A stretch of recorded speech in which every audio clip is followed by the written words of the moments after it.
दोस्तों, आज हम जानेंगे एक ऐसे हथियार के बारे में। वह हथियार जिस इंसान के पास होता है उसे कोई हरा नहीं सकता। वह दुनिया के बड़े से बड़े विद्वान को और ज्ञानी को एक पल में रास्ते से भटका सकता है, यानी गुमराह कर सकता है। हाँ दोस्तों, उस हथियार का नाम है शब्द। और इस शब्द जैसे हथियार का कोई तोड़ नहीं। आप अपनी बातों से इस दुनिया को जीत सकते हैं। ज्ञान से नहीं बल्कि बातों से खेलने वाले इंसान एक ज्ञानी इंसान को अपनी बातों में गुमराह करके वह जैसा चाहे वैसा अपना काम करवा सकते हैं।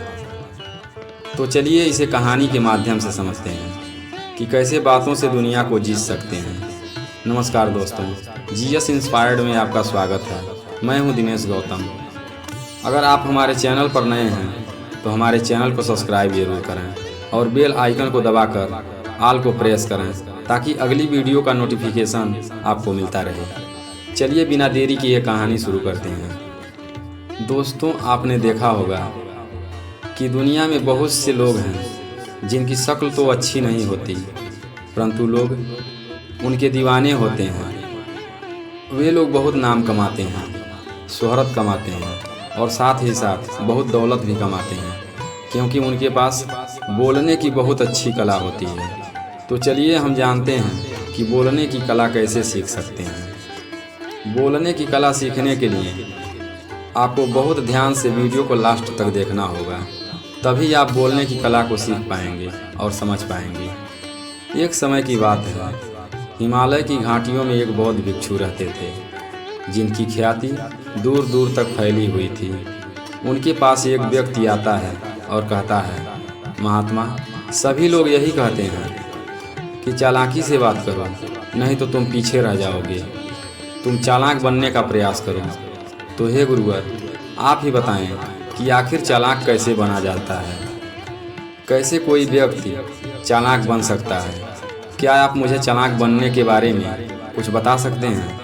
उस व्यक्ति की बातों को वे महात्मा बहुत ध्यान से सुनते हैं और फिर मुस्कुराते हुए कहते हैं, मैं जो कहने जा रहा हूँ उसे बहुत ध्यान से सुनो।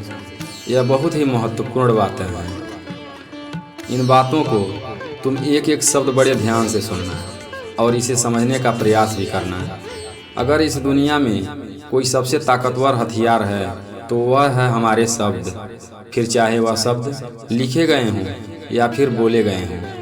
यह हमारे शब्द एक ऐसे हथियार हैं जिसकी हम सही समय पर, सही वक्त पर, सही व्यक्ति पर और सही तरीके से प्रयोग किया जाए तो हम अपनी पूरी ज़िंदगी बदल सकते हैं। और इतना ही नहीं, यदि हम चाहें तो अपने शब्दों को फूलों की तरह भी इस्तेमाल कर सकते हैं, और यदि चाहें तो अपने शब्दों को विष बुझे बाण की तरह भी इस्तेमाल कर सकते हैं। हम अपने कहे गए शब्दों से गहरा घाव भी कर सकते हैं और अपने इन्हीं शब्दों से बड़े गहरे घाव को भर सकते हैं। शब्दों में इतनी ज़्यादा ताकत है कि आप चाहें तो आप अपने शब्दों से किसी की भी ज़िंदगी बदल सकते हैं। चाहें तो किसी की ज़िंदगी बना भी सकते हैं और चाहें तो बर्बाद भी कर सकते हैं। शब्द में इतनी ताकत होती है कि आप चाहें तो लोगों के जीवन में खुशियाँ भर सकते हैं और यदि चाहें तो लोगों के जीवन में तूफान ला सकते हैं। आप चाहें तो इन्हीं शब्दों का इस्तेमाल करके किसी भी रिश्ते को बना भी सकते हैं और इन्हीं शब्दों से उन रिश्तों को ख़त्म भी कर सकते हैं। आपके कहे गए शब्द आपको कामयाबी की ऊंचाइयों तक पहुंचा सकते हैं और आप ही के शब्द कामयाबी की ऊंचाइयों से नीचे गिरा सकते हैं, आपका जीवन बर्बाद कर सकते हैं। शब्द केवल पूरे परिवार को, पूरे शहर को, यूँ कहो तो पूरी दुनिया को बर्बाद करने की और निर्माण करने की ताकत रखता है। इसलिए शब्दों को इस दुनिया का सबसे ताकतवर और घातक हथियार माना जाता है। इसलिए इन शब्दों को सही तरीके से इस्तेमाल करना चाहिए ताकि इसका इस्तेमाल करके हम अपना और दूसरों का भला कर सकें। इसलिए आज मैं तुम्हें शब्दों के जादू के बारे में बताने वाला हूँ। दोस्तों, आप सोच रहे होंगे कि क्या शब्दों के भी जादू होते हैं, तो फिर इसका जवाब है हाँ, शब्दों में अवश्य जादू होता है। यह शब्द दिखता तो नहीं है, परंतु हाँ, इन शब्दों का असर अवश्य आपको नज़र आता होगा। हमारे शब्दों में इतना अद्भुत शक्ति होता है कि हम चाहें रोते हुए व्यक्ति को हंसा सकते हैं और हंसते हुए व्यक्ति को रुला सकते हैं। शब्दों के जादू में बहुत ताकत होता है। हम चाहें तो शब्दों से किसी को दुखी कर सकते हैं और चाहें तो खुश कर सकते हैं। शब्द में इतना जादू तो होता ही है कि आप जिसे चाहें वह आपके पास खींचा चला आएगा। और जो इंसान शब्दों का जादू जान गया, समझ गया, उसके जैसा जादूगर इस दुनिया में और कोई नहीं हो सकता है। लोगों से बात करके अपने कामों को मनवा लेना यह एक कला ही तो है, और यह कला आपको सीखनी चाहिए। इसके पश्चात आपको कुछ भी सीखने की ज़रूरत नहीं होगी, बस आपको बोलने की कला आनी चाहिए। इसके बाद कामयाबी आपके चरण चूमेगी। आप जिस इंसान को भी चाहोगे वह आपके तरफ आकर्षित होने लगेगा। और यह बोलने की कला सीखने के लिए आपका एक भी पैसा खर्च नहीं होगा। आप देखे होंगे बहुत से ऐसे लोग हैं जो बहुत पढ़े लिखे होते हैं, परंतु उनके पास बोलने की कला नहीं होती, और इसी कारण से वे अपने जीवन में सफलता हासिल नहीं कर पाते। और वहीं आप बहुत से ऐसे लोगों को भी देखे होंगे जो बहुत कम पढ़े लिखे होते हैं, कुछ तो नहीं भी पढ़े लिखे होते हैं, फिर भी उनके पास बोलने की कला होती है और वे लोग बोलने की कला में माहिर होते हैं। और ऐसे लोग लगातार अपने जीवन में सफलता की सीढ़ियों पर निरंतर बढ़ते जाते हैं। और ऐसे लोगों को रोकने के लिए किसी के अंदर इतनी ताकत नहीं होती कि उनको सफलता की ऊंचाइयों पर जाने से रोक दे। दोस्तों, आगे महात्मा कहते हैं, बोलने की कला सीखना इतना कठिन भी नहीं है, बस ज़रूरत है अपनी आदतों को बदलने की और अपनी नज़रिए में बदलाव लाने की। अपने शब्दों के ताकत को कम मत समझना। आप किसी नेता को देखे ही होंगे, वह अपने शब्दों की बदौलत पूरे देश पर राज्य करता है। हमारे शब्दों में इतनी ताकत होती है, एक मरे हुए इंसान के अंदर भी फूंक डाल सकती है, उसे एक नई जिंदगी दे सकती है। इसलिए आज हम यही जानने वाले हैं कि अपने शब्दों का इस्तेमाल कैसे करें, अपने शब्दों से ज़िंदगी में हम कामयाबी कैसे हासिल कर सकते हैं। ऊपर वाले ने हमें एक मुंह और दो कान दिए हैं ताकि हम कम बोलें और सुने ज़्यादा। जो लोग कम बोलते हैं उनके सोचने समझने की क्षमता बोलने वाले व्यक्ति से कहीं ज़्यादा होती है। इसलिए आप भी चालाक बनना चाहते हैं और अपने शब्दों का सही इस्तेमाल करना चाहते हैं तो आपको इन 8 बातों को गांठ बांधनी होगी। इन 8 बातों पर ध्यान देना होगा।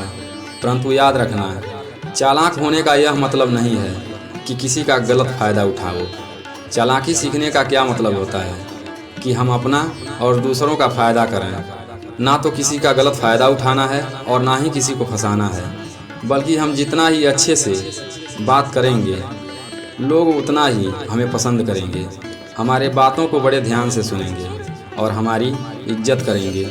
लोगों की नज़र में हमारा मान सम्मान गौरव बढ़ेगा। बौद्ध भिक्षु उस व्यक्ति से पहला नियम बताते हुए कहते हैं, जो भी बात कहनी है उसे विश्वास के साथ बोलना चाहिए। अपने बात को रखने में शर्म नहीं करना है, अपने बात को पूरे आत्मविश्वास के साथ रखना है। आपने देखा होगा बहुत से लोग अपनी बात रखने के लिए उन्हें शर्म आती है, फिर वह भले ही उस विषय में अधिक जानकारी रखते हैं, परंतु वह अपने शर्मीलेपन की आदत के कारण लोगों के सामने अपनी बात नहीं रख पाते, जिसकी वजह से लोग उनके बातों का विश्वास नहीं करते। उन्हें यह लगता है कि इसको इस बारे में बिल्कुल जानकारी नहीं है, और वे लोग आपकी बातों में दिलचस्पी नहीं दिखाएंगे, और वे लोग आपकी बातों को झूठ समझने लगते हैं। इसलिए आप बात क्या कर रहे हो और क्यों कर रहे हो, उस बात को समझाना भी बहुत ज़रूरी होता है। और यदि आप किसी के बारे में जानते हैं और उस बात को पूरे आत्मविश्वास के साथ कहते हैं तो सामने वाला व्यक्ति पर आपकी बातों का प्रभाव अवश्य पड़ेगा, क्योंकि आत्मविश्वास में वह शक्ति होती है जिससे लोग आपकी बातों पर विश्वास करते हैं और आपकी बातों से प्रभावित होते हैं। और यदि आप शर्माते हैं तो अपनी बातों का पूरा प्रभाव दूसरों पर नहीं डाल पाएंगे। इसलिए जब भी किसी से बात करें तो अपने पूरे आत्मविश्वास के साथ अपनी बात को रखें। फिर दूसरा नियम बौद्ध भिक्षु उस व्यक्ति से कहते हैं, अपने शब्दों और अपने वाक्यों को अपने भावनाओं में डालने की कोशिश करें। यदि आपके शब्दों में, आपके वाक्यों में भावनाएं नहीं होंगी तो आपकी बात उन लोगों के दिल तक कैसे पहुंचेगी। और जब आपके शब्द, आपके वाक्य भावनाओं से जुड़ी होती हैं तो वह आसानी से लोगों के दिल तक पहुंच जाती हैं। इस समाज में इज्जत से रहना चाहते हैं तो आपको समाज के अनुसार सोच समझकर चालाकी से बात करने का तरीका सीखना होगा। बौद्ध भिक्षु उस व्यक्ति से तीसरा नियम बताते हुए कहते हैं, यदि तुम किसी से बात करते हो तो उसकी आंखों में आंखें डालकर बात करना सीखो। यदि आप किसी से बात करते समय सामने वाले से नज़र चुराकर बात करते हो तो सामने वाले को यह महसूस होगा कि लगता है कि यह हमसे कुछ छुपा कर बात कर रहा है, इसलिए वह तुम पर विश्वास नहीं करेगा और आपकी बातों पर दिलचस्पी भी नहीं दिखाएगा। और वहीं दूसरी तरफ आप अपने पूरे आत्मविश्वास के साथ किसी की आंखों में आंखें डालकर बात करते हैं, वह आपकी झूठी बातों पर भी विश्वास कर लेगा और आपकी बातों को ध्यान से सुनेगा और आपकी बातों में दिलचस्पी भी दिखाएगा। इसलिए बात राजाओं की तरह करो और काम गुलामों की तरह करो। बौद्ध भिक्षु चौथा नियम बताते हुए कहते हैं कि दूसरों का दिल जीतना सीखो। आप जब भी लोगों के साथ होते हैं तो उन्हें अपने अच्छा होने का महसूस कराओ। यदि किसी से अपना काम निकलवाना है तो उसकी बड़ाई करो, क्योंकि आजकल हर कोई अपनी बड़ाई सुनने में मस्त रहता है और अपनी बड़ाई को सुनना पसंद करता है। परंतु बड़ाई करते वक्त इतना ध्यान जरूर होना चाहिए कि सामने वाले को यह महसूस ना हो कि वह हमारी झूठी तारीफ़ें कर रहा है।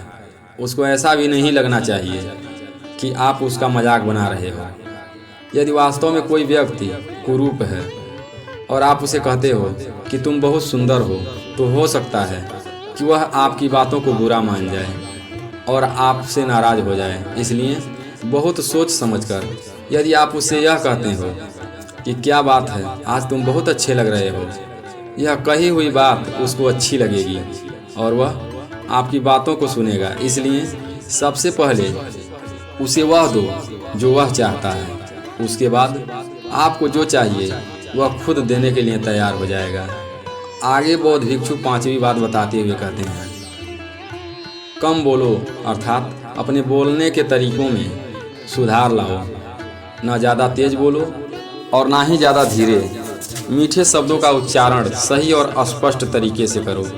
यदि आप कोई बात बहुत तेज़ी से कहते हैं तो हो सकता है कि सामने वाले को समझ में ना आए, और वहीं आप बहुत धीरे धीरे बोलते हैं तो लोग आपसे ऊब जाएंगे और बहुत ज़ोरों से चिल्ला चिल्ला कर बोलोगे, तब भी आपकी आवाज़ उनको पसंद नहीं आएगी और कोई भी आपकी बातों को पसंद नहीं करेगा।